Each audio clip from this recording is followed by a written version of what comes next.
Well, Pete just ruined everything by telling you all the juicy details of how cool I am. And I'm not. That's actually why this is cool. It's always cool to be not just at a Green Party convention, but at the state meetings. We all talk about the bureaucracy, the wonkishness, the terrible quality of disagreement, our bureaucratic discussions and arguments, people wearing bathrobes, dogs and cats, living in sin. It's frustrating sometimes, this business of trying to build a political party together. But the other guys never did that. The other guys are running a business, as was alluded to before. We have 535 millionaires pretending to represent us in the theater of business and corporatism and multinational representation that's going on in Washington, D.C. And it resonates with people in our district because they're working class people. And I think that that's what we all share in common everywhere around the country. When we're talking about a mayoral race, when we're talking about a county supervisor, when we're talking about a dog catcher or a coroner, but much more importantly, when we're running the visible races, and I call them visible because it's not just about knocking on doors. When you get to the congressional level and you are campaigning and you're saying, I'm going to represent 720,000 people, good luck knocking on those doors. Good luck. You know, and if you work 50 or 60 hours a week, as I do, you are not going to knock on very many. You're not likely to win if that's how you are strategizing an election. I will tell you this, and it's a really important thing to note, that for 15 years, Robin Barkenhagen and I have been trying to organize our county. We've worked with Pat Lavinia. Oh my God. Now I'm calling him Pat. I've become a vegan. I'm not eating fish oil, as Jill and Ralph Nader both do. I'm missing the mental acuity. I'm sorry. Pete, please forgive me. So my friend Pat over here and I and Robin, I'm going to try and adjust this slightly again. We're running a race that is unwinnable if you knock on doors. We're Greens. We're not Democrats and Republicans. You can't go to a county committee and say, hey, do up a rubber chicken fundraiser for us and have 40 people who could give you know what come to that dinner and write a check for $100. So it looks like we have grassroots support here in the county. And then when it comes time to have our election day and have a coronation for one of the two corporate candidates who's running, all of our sheep will get together and pull the lever for that guy. That white upper middle class guy that's pretending he cares about the working class. I use the words working class over and over again in a Republican district. I say, that's who I represent because that's where I live and you're a worker too. Why are you voting for millionaires? Why are you voting for millionaires that are being bought and sold by billionaires? This isn't just rhetoric. This isn't Bernie Sanders. This isn't Jill Stein. This isn't Ralph Nader. This is not a unique moment at all. This is just an evolution. We've gone through 25 years of being a bunch of poorly organized, angry, upset activists who are sick and tired of our world being polluted and our money being stolen out of our paychecks, out of our bank accounts. It's being stolen through consumption. It's being stolen because the Federal Reserve is giving money to General Electric. And corporate agriculture is being given to Monsanto and to large dairy and wheat farmers and cattle ranchers. We aren't given anything at all. And we're sick of it. What I would say is what I always see at these meetings of people who are somewhat like-minded is that we all get that. But being an activist is not enough. There has to come a point, and many of us agreed that it was time that we enter the political arena. And I'm just going to tell you that I watch other races. I watch other races as a student of politics with only a high school diploma. I did 4 months of college and said, I already spent 13 years in intellectual prison. I am not now going to pay for it. There's a library right there. I can read for free without having people tell me what to think. And I know a lot of other people in the Green Party who think like that too. Bottom line is this: if you want to appeal to workers and voters, you need to look at the way that they live. And in my district, which is where I actually live, I'm not a tourist, I'm not a carpetbagger, I'm a community activist and a citizen and a business owner. Everyone knows me. It's an easy thing for me to say in Glens Falls or in a slightly larger radius that Matt Funiciello's name is known to a large number of people. I'm a minor celebrity. I can't go out for dinner, even at a cheap family restaurant, without somebody saying, Matt, let's talk about single payer. It's annoying, but it's not. What I would say to you, though, is that genuine quality of actually being somebody who lives in the district is something we don't ever see in CD21 in upstate New York. We see people come in who are being sent from Washington, from Albany, from New York City, whatever their tenuous ties may be to the district, so that they can buy the seat.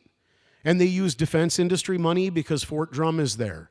And they use money that's coming from the oil trains. They use the energy and utility company money. They use Koch brothers money. In the case of the congressional representative we have now, she used Paul Ryan and Karl Rove money as well. These are not citizens of our district. These are not people who represent workers or people in the middle class or human beings at all. I'm going to say something about how the race was run last time and how it's being run this time. Last time around, as Pete said, we raised just shy of $40,000 small inside the district donations. I got endorsed by Ralph Nader, who had never endorsed a political candidate publicly before, and he gave me the first check he's written to a political candidate. That's because I'm Ralph's friend and because he knows me well enough to feel like that endorsement would not go unpunished, and it didn't. But what was interesting is that pricked up a lot of Republican ears in a Republican district and a lot of progressive Democrats' ears in a Republican district and all of the independents' ears because they aren't buying the spoiler nonsense. And they love principle. Even the people I know who totally disagree with Ralph about everything. They say, yeah, but he's an honest guy. And it means something that he endorsed you. And people knew me. So instead of getting 2%, which is what you're supposed to get when you run or less, I got 11%. I came within 0.2% of beating a Democrat who spent $2.3 million of his wife's money, largely, trying to beat me in my home county. I almost beat him in Washington and Saratoga County as well, although they've carved off niches of those counties through redistricting. What I would say is that in this new congressional race 2 years later, and these are the only times I've ever run for office, this is my second attempt, instead of having one paid staffer and a couple volunteers who, like me, have no idea what they're doing, I have a half a dozen people who are donating between 15 and 30 hours a week to my campaign who are amazing and are from all over the district. And they are people who have great skills that they bring to the table. Our social media presence is going to be huge. And what I'm here today to ask is that instead of me coming up here and saying, somebody said earlier to me, oh, you're the golden boy, who might win the seat. No, I'm not. And I'm not asking for that. And I'm not saying you should support my race over anybody else's. Because when I meet people like Frank or like Dragonfly who are awesome, and who are also doing this in their own way, in their own districts, I want you to support them. But I want you to also look at my race as Dennis Kucinich looked to me in 2002. Here's the only guy who's running that is not a Green, who I agree with about everything. And he can be my representative in Congress if he goes there. I don't live in Ohio. I sent him checks. And I didn't stop sending checks to people in the Green Party or sending them to Ralph. I made extra money so that I could send checks to Dennis too.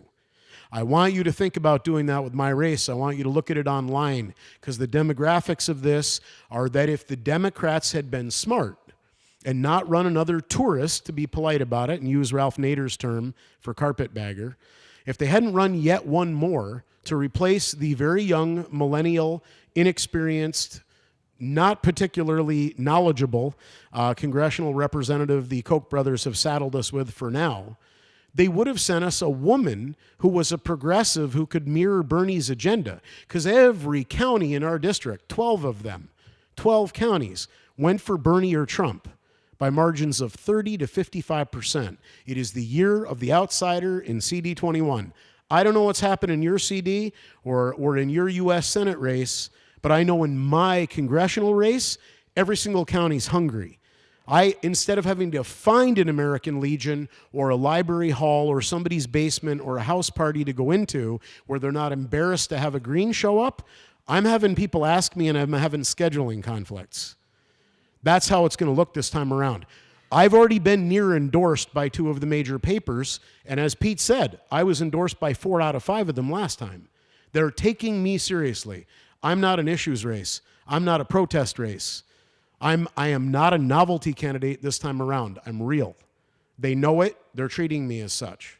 And I would just say, please use social media. I'm going to hand out pamphlets and bumper stickers. Please go on my website. Please go on the Facebook page.